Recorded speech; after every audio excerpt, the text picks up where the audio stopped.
But I think that you have to figure out what is the ultimate risk that you are willing to take. And then you have to walk right up to that line. And if everybody does that, this thing gets saved.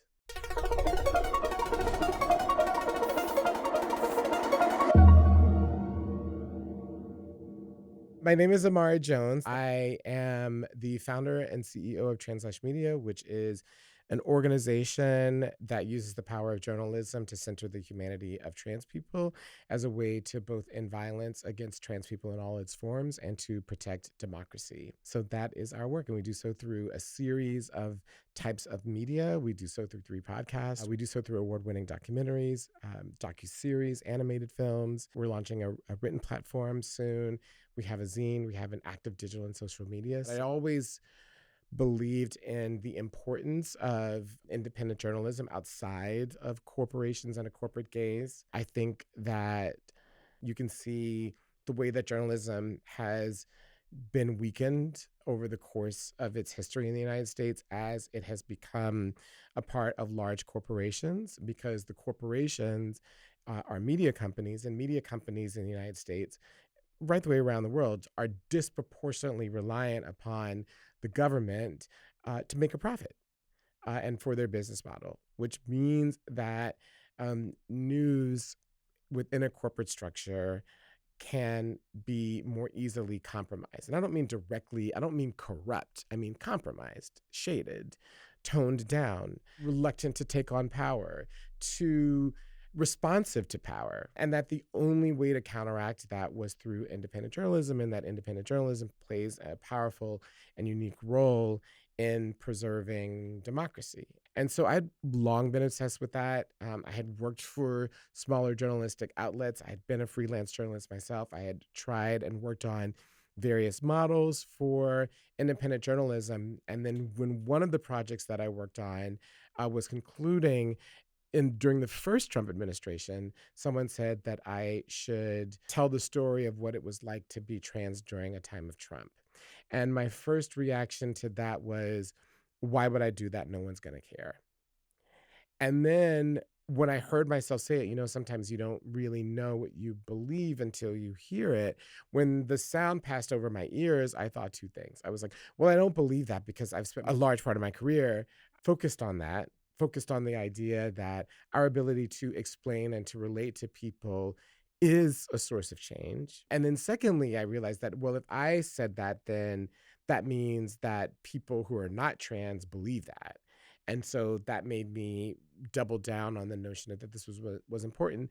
And so then I called in a favor from a friend, director photographer on a reality show, and got him to follow me around the country for a year. And we cut the first 3 TransLash documentaries, and the reactions to those then grew over time into the organization that we are today. We live in a fragmented media environment, which is both good and bad.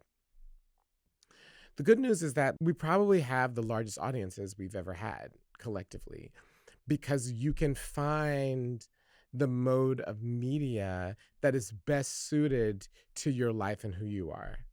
If you're not a visual learner, you don't have to look at anything. You can listen to audio. If you are a visual learner and you're not so good at audio, you can do TikTok and YouTube. So there's so many things that I think are really good in terms of that. You no longer have to go to the movie theater to see newsreels like you had to do 70 years ago, right? Like there are these ways in which the proliferation of media is actually a good thing. The challenge of that are 2 really big ones. The first is that as an organization that's trying to reach the most people, as the audience fragments, it means that you have to do more, not less. You have to figure out how to reach people in all these different places and all these different media. And that's hard, and it's actually more expensive. And it requires a greater level of skill and sophistication. The other thing is that as the audience fragments, given the role of digital media in the fragmentation, it means that audiences are actually easier to manipulate, which is actually an impediment to shared understanding. It's an impediment to democratic conversations. It's an impediment to bringing people together. Ironically, when you think, oh, you can have access to the entire world in your hand. Well, you don't, because the machine, both the one in your hand and the machine behind the machine that is digital, figures out who you are and then figures out how to deliver the things that it thinks that you want. And the degree to which you begin to engage with that, it gives you more of the things that it thinks you want, not necessarily all the things that you would consume. So your media appetite actually gets smaller, even if you're consuming more. So those are some of the opportunities and the challenges. The phone has transformed everybody into personal celebrity syndrome, right? And a part of that is I'm bold. I get to do this. I get to make demands on society. Like, it's supposedly empowering, but it's actually turned people into cowards. All you want to do is to be catered to. You don't want to actually have to go out and sacrifice anything or risk anything. That muscle of sacrifice and risk as a part of it. I grew up knowing from my parents that preserving democracy was a risk. My parents were jailed. My grandfather used to wait on the porch for my dad with a shotgun because he was sure that the Klan was going to be coming after him in SNCC meetings. And these are stories I grew up with. So for me, it was like, oh no, we have these things because people risked. They took a risk, and that risk was dangerous. And somehow we have lost the idea that democracy and the preservation of democracy comes with risk, comes with danger, and that is something that we have to do. I think that it comes from something that I heard Joni Mitchell said, who said in the 1960s, we tried to save the world and we found out that that was really hard. And then in the 1970s, we tried to just change ourselves and we found that that was even harder. And then in the 1980s, Reagan came along and told us that we didn't have to worry about any of that. All we had to do was make money and be happy. And so that's what we did. There is something that's happened with the consumerization of America, and the word citizen has disappeared from American lexicon, the way that we describe ourselves. This active idea that we are a part of a project that we have to each find a way to contribute to. And so there's been a transformation of American society from citizen to consumer. And once you're a consumer, what's the main thing? You're passive. You are pulling things in. It is happening to you. People are catering to you. And it's one of the reasons why people really struggle with what can I do? Throw it back to them. And I'm like, well, what can you do? What do you know how to do? You know how to do something. So then figure out what you know how to do and then start there. Because a part of a consumer capitalist-oriented society is that you believe that the only people that can do stuff who have great power or great fame disempowers you when you're not. The thing about authoritarians, as we know, is that their greatest fear are the people, which is why they spend so much time convincing the people that they're not powerful, because they ultimately know that the people are powerful and they're really frightened of people. I do think there's some really unique things about this moment. It's kind of like saying that the discrimination against Jews in 1860s Germany was the same thing as happening in the 1930s. People being like, oh, we've been here before. This happened 50 or 60 years ago. And it's perhaps America has experienced large and long periods of authoritarianism for large parts of its populations since its inception. We cannot forget that we stand and live on the ground and in a country that was only made possible by a genocide and brutal enslavement, followed by labor camps that we call plantations. It's the only way that the country had an existence. It started out as a slave republic. That's the opening chapter, which means that there have been, from the very beginning, authoritarian, genocidal, and eugenicist roots in what we call America. And that those roots have been constantly at odds with its ideals and the people that believed in it. Its essential ideal, which is that everybody matters and therefore everyone should have a say. And in order for everybody to have a say and for everybody to matter, that means everybody needs human rights. And those two things have been at war since day one. And that's not even conceptual. That's in the Federalist Papers. Madison said, one of the founders of the United States and authors of the Constitution, all the rest of it, said, like, we don't actually agree on what this country is supposed to be about. We are divided. We can't tell you what America is supposed to be about.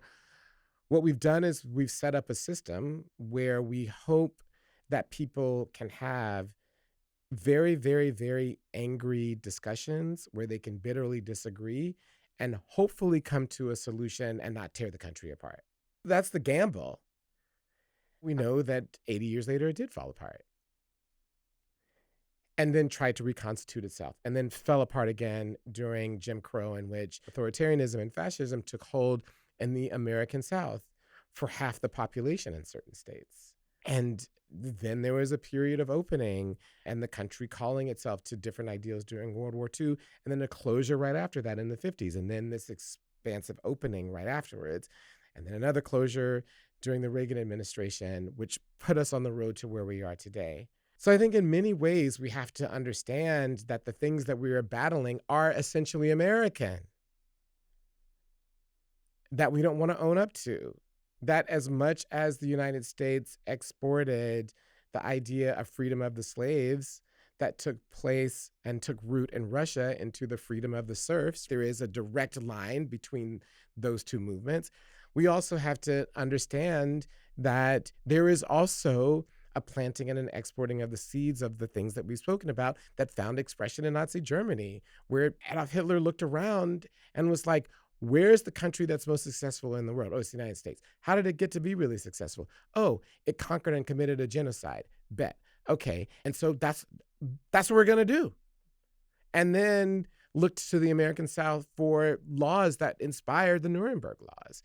And we know the same is true for apartheid South Africa. The model for the apartheid South Africa Constitution in 1948 was the Alabama state segregationist constitution, because they looked around the world and were like, where's the place that has found a way to control a majority of the population through democratic legitimate means, in quotes? Oh, the state of Alabama.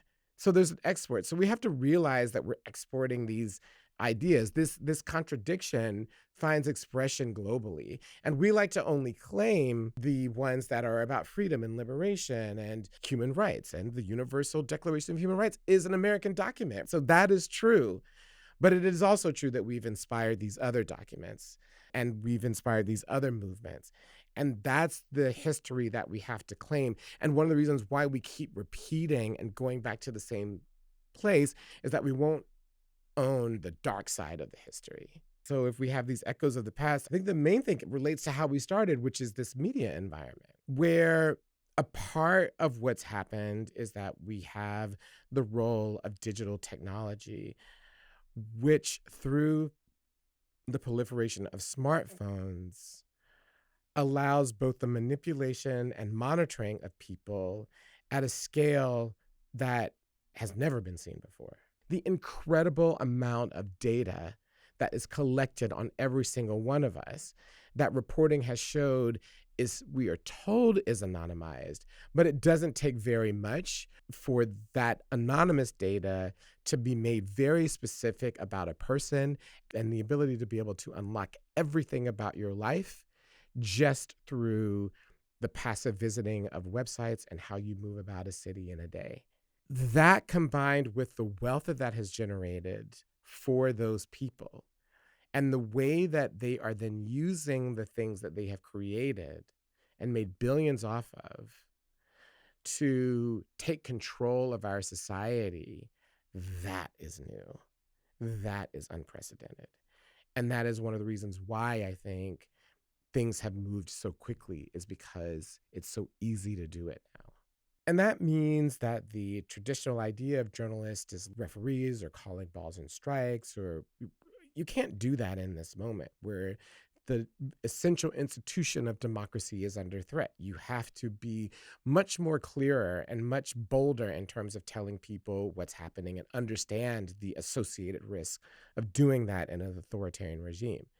When it comes to the preservation of democracy, we have to be willing to be bolder, and we have to be willing to be more forward-leaning on this than we are practically on any other issue. And the reason why is because we exist in this country under special protections because we are seen by the founding document as essential to the role of preserving democracy. There is no other profession written into the US Constitution besides journalists. It's politicians and it's journalists. And that's the cornerstone of democracy. Oh, and judges. So I think that what I wish is that a lot of journalist organizations would just come off of it and start saying exactly what's happening, not make this seem as traditional politics with a conservative bent. This is radical politics with a genocidal and fascist underpinning. And so I think that that means that we have to be bolder and clearer in what we are saying. And we cannot dupe people into conventional thinking or to lull them into thinking that their conventional frameworks of thinking about politics are at work in this moment and therefore the threat is lessened. I think that journalists are not doing their job in telling people and warning people of the mortal danger, not only to the country, but to the democracy, but to tens of millions of people within it. One of the consequences of this association with news organizations to large media companies and conglomerations is a straitjacketing. And a part of that is this belief that fundamentally, that as news organizations, that you see yourself as part of the establishment.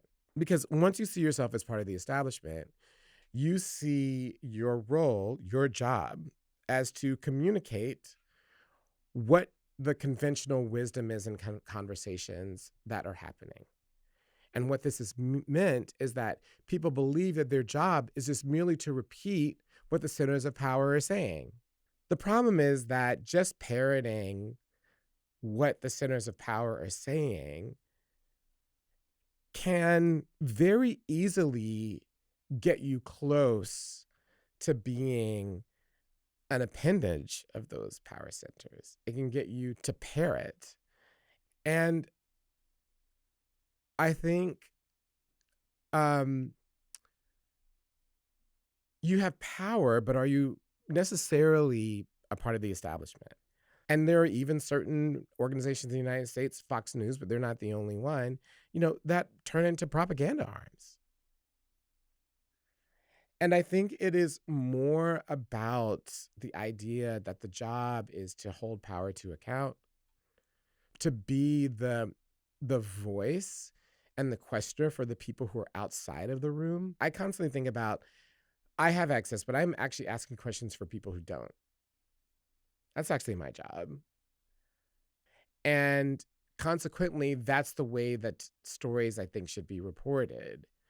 I think once we get into the White House says, and then other experts counter the White House, and then it makes people feel frozen. Like, oh, it's two equal things. I don't know what to believe. Our questions should be fundamentally skeptical. They should be from the perspective of the people out of the room. And we should also feel free to communicate in a way that's fact-based what we know and what we've learned.